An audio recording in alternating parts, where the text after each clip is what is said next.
जय हिंद दोस्तों, Goswami learner channel में आपका स्वागत है। आइए साथियों, देखते हैं प्रमुख खबरों को। आज के समाचार पत्रों में दिया है EWS आरक्षण पर सुनवाई पूरी, सुप्रीम कोर्ट का फैसला सुरक्षित, जिसकी चर्चा हम लोग कर चुके हैं। कोर्ट में बहुत सी याचिकाओं के जरिए संविधान के 103वें संशोधन को दी गई है चुनौती। सरकार को EWS को नौकरियों व शिक्षण संस्थानों में प्रवेश में 10% कोटे का दिया गया है अधिकार। सरकार बोली, अति गरीबों को आरक्षण का प्राविधान संविधान का उल्लंघन नहीं।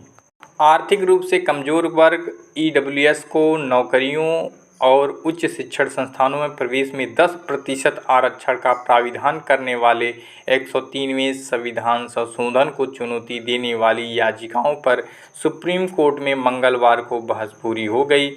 कोर्ट ने अपना फैसला सुरक्षित रख लिया है।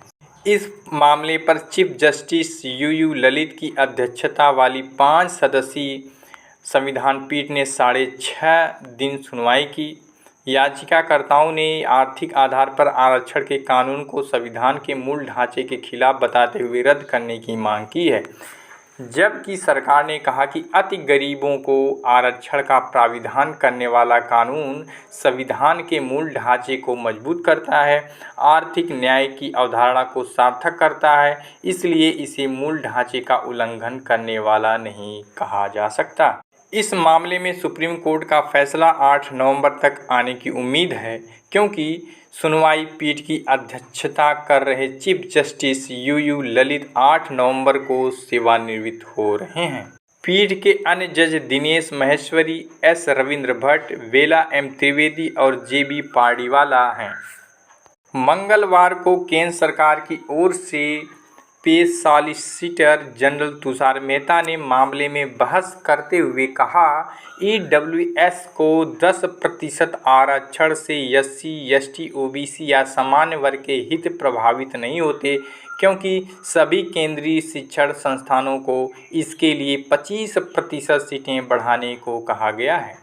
मामले पर दोनों पक्षों की ओर से करीब 20 वकीलों ने बहस की। केंद्र सरकार की ओर से अटॉर्नी जनरल के वेणुगोपाल व सॉलिसिटर जनरल तुषार मेहता ने बहस की। इसके अलावा मध्य प्रदेश, गुजरात आदि कुछ राज्यों ने भी EWS को 10% आरक्षण दिए जाने के कानून का समर्थन किया। सरकार की दलील थी कि EWS आरक्षण से आरक्षण की तय अधिकतम 50% सीमा का उल्लंघन नहीं होता, क्योंकि यह आरक्षण SC, ST और OBC आरक्षण के लिए तय 50% आरक्षण से अलग जनरल कैटेगरी के लिए तय बाकी के 50% से दिया गया। सरकार को आर्थिक आधार पर गरीबों को आरक्षण देने का प्रावधान करने का अधिकार है। वहीं समाचार पत्रों में दिया है साथियों, जबकि EWS आरक्षण को चुनौती देने वाले वकीलों का कहना था कि यह आरक्षण न सिर्फ बराबरी के सिद्धांत का उल्लंघन करता है, बल्कि संविधान के मूल ढांचे का भी उल्लंघन करता है।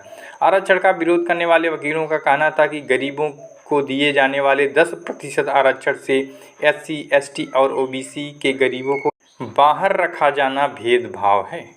यह भी दलील थी कि संविधान के मुताबिक आरक्षण का आधार सामाजिक और शैक्षणिक पिछड़ापन हो सकता है, न कि आर्थिक।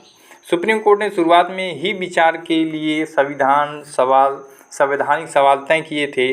कोर्ट विचार करेगी कि EWS आरक्षण संविधान के मूल ढांचे का उल्लंघन तो नहीं करता। इस आरक्षण से SC, ST और OBC को बाहर रखे जाने से मूल ढांचे का उल्लंघन तो नहीं होता। साथियों, ऐसे ही न्यूज़ अपडेट पाने के लिए आप हमारे चैनल को सब्सक्राइब करें। पूरा वीडियो देखने के लिए आपका बहुत बहुत धन्यवाद। जय हिंद।